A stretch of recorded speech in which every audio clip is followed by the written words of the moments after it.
नवरात्रि का रंग ही अलग होता है।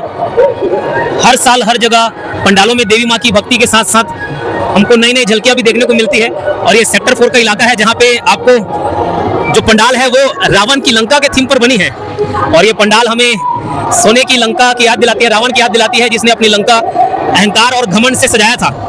लेकिन ये भी सीख देती है कि कितने भी हम शक्तिशाली हो, बलशाली हो, लेकिन जीत हमेशा अंत में सत्य और धर्म की ही होती है। इस पंडाल में देखते हैं क्या खास बात है।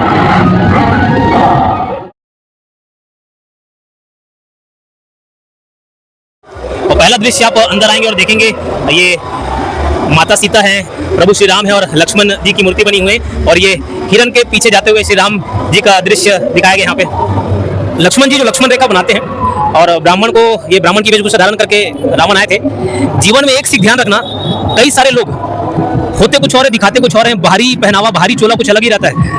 तो हमेशा ऐसे लोगों से सतर्क रहिए। और आपके नजर में भी कोई ऐसा हो तो बताना जरूर, क्योंकि मैंने कई लोगों को ऐसे देखा। ये देखो सीताहरण का दृश्य है और कमेंट बॉक्स में आप बताएं सीताहरण कहाँ हुआ था। कुछ लोग बताते हैं ये महाराष्ट्र वाले पंचवटी के इलाके से हुआ, और हमारे छत्तीसगढ़ में ये जानकारी मिलती है कि पंचवटी कांकेर से हुआ है। सर जवाब तो मैंने ही दे दिया, बट ठीक है। आपको क्या लगता है कि कहाँ से सीता माता? हनुमान जी की शक्ति से अवगत कराते हुए। और सोचो ये कितना सुंदर दृश्य है। मतलब ये जो रामायण की कथा है, महाभारत की कथा है, कृष्ण की कथा है, सारी कथा कुछ न कुछ हमसे कहती है। ये आज के जीवन में भी प्रासंगिक है। हर किसी के अंदर हनुमान भगवान जैसी शक्ति विराजमान है। कहने के तात्पर्य हर किसी के अंदर एक असीम शक्ति का स्रोत है, और जरूरत होती है हमको ऐसे मेंटर की, ऐसे गुरु की जो हमें उस शक्ति का एहसास दिलाए। हनुमान जी की शक्ति, इसका मतलब ये नहीं कि मतलब भगवान से तुलना कर रहा हूँ, बस हम भी भगवान के अंश है, तो उनकी जितनी शक्ति, असीम शक्ति है, एक बार हम कनेक्ट हो जाए।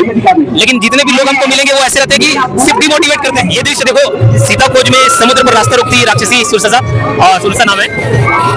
यहाँ पर भी एक बहुत ही अच्छी सीख मिलती है कि हनुमान भगवान शक्तिशाली होते हुए भी पहले निवेदन करते हैं हाथ जोड़ के कि माता देवी आप हमारा रास्ता छोड़ दीजिए। तो हमेशा शक्ति बल का प्रदर्शन नहीं करना होगा कि चार के लिए तुरंत किसी को फोन लगा रहे हैं। खैर बहुत सारे साधारण है, हमेशा विनम्र रहना है। जो जितना बड़ा होता जाता है ना, उसको उतना विनम्रता रखना। रावण की सभा में हनुमान जी ने बनाया पूज से आसन। यहाँ पर भी हनुमान जी के पास इतनी शक्ति थी कि रावण की जितनी सेना थी सबकी बैंड बजा दे।